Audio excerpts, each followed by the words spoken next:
Israel और Iran के बीच जारी भीषण युद्ध के बीच चर्चा है कि कौन सा देश किसकी तरफ खड़ा है। अमेरिका पहले से ही इजराइल के साथ खड़ा दिखाई दे रहा है, तो दूसरी तरफ अरब देशों ने ईरान के साथ एकजुटता दिखानी शुरू कर दी है। पाकिस्तान ने ईरान का साथ देने का ऐलान किया है। पाकिस्तान ने इजराइल की कार्रवाई को गैर कानूनी और उकसावे वाला बताया है और ईरान के साथ एकजुटता जाहिर की है। इराक और सऊदी अरब जैसे देश जिन्होंने हाल ही में ईरान के साथ रिश्ते सुधारने शुरू किए थे, उन्होंने भी इजराइल के हमले की आलोचना की है। इराक ने इसे क्षेत्रीय शांति के लिए खतरा बताया है, जबकि सऊदी अरब ने इसे ईरान की संप्रभुता का उल्लंघन करार दिया है।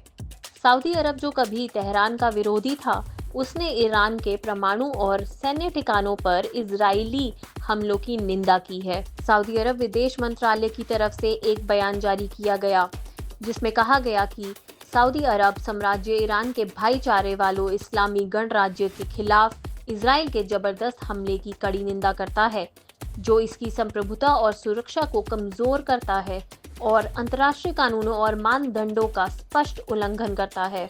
इसके अलावा कतर, जो गाजा और ईरान यूएस परमाणु वार्ताओं का प्रमुख मध्यस्थ है, उसने भी इजराइल की कार्रवाई को शांति प्रयासों के लिए खतरा बताया है। चलिए अब आपको बताते हैं कि आखिर कौन सा देश ईरान के साथ खड़ा है। ईरान के साथ तुर्की, जॉर्डन, मिस्र, सऊदी अरब, इराक, रूस, चीन, यमन, सीरिया और पाकिस्तान जैसे देश खड़े हैं। इसके अलावा इजराइल के साथ आपको बता दें तो इजराइल के साथ America, Britain, France, Germany, Japan, Australia जैसे देश खड़े हैं। तुर्की, जो खुद को मुस्लिम दुनिया का अगवा मानता है, उसने इजराइल को बर्बर और संवैधानिक बताते हुए उसकी कड़ी निंदा की है। तुर्की ने कहा कि ये हमला गाजा में इजरायली कार्रवाई से दुनिया का ध्यान हटाने की कोशिश है, जबकि यूएई ने इस मामले पर संतुलित रुख अपनाया है। इजराइल के साथ इब्राहिम समझौते के तहत संबंध रखने वाले यूएई ने भी इजराइल के हमलों की कड़ी आलोचना की है, लेकिन साथ ही सभी पक्षों से संयम बरतने की भी अपील की है।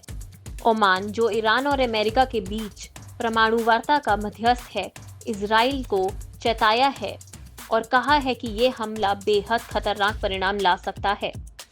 इजराइल और ईरान संघर्ष ने साफ कर दिया है कि पश्चिम एशिया एक बार फिर दो खेमों में बढ़ता हुआ दिख रहा है। एक और अमेरिका और इजराइल है, तो दूसरी तरफ ईरान और उसके सहयोगी इस्लामिक देश भारत जैसे देश भी स्थिति पर करीबी नजर बनाए हुए हैं, क्योंकि इस संघर्षों का सीधा असर तेल कीमतों, वैश्विक व्यापार मार्गों और क्षेत्रीय स्थिरता पर पड़ सकता है। भारत का रुख पहले से ही साफ है। भारत का स्पष्ट मानना है कि दुनिया में किसी भी कीमत पर युद्ध नहीं होना चाहिए। भारत की तरफ से पहले भी कहा गया है कि ईरान और इजराइल को युद्ध नहीं करना चाहिए, बल्कि शांति के साथ रहना चाहिए। भारत लगातार दोनों देशों से शांति की अपील करता है। आपको हमारा वीडियो पसंद आया तो इसे लाइक और शेयर जरूर करें, और हाँ, हमें सब्सक्राइब और फॉलो करना ना भूलें। नई दुनिया लाइव, खास खबरें बेबाक अंदाज।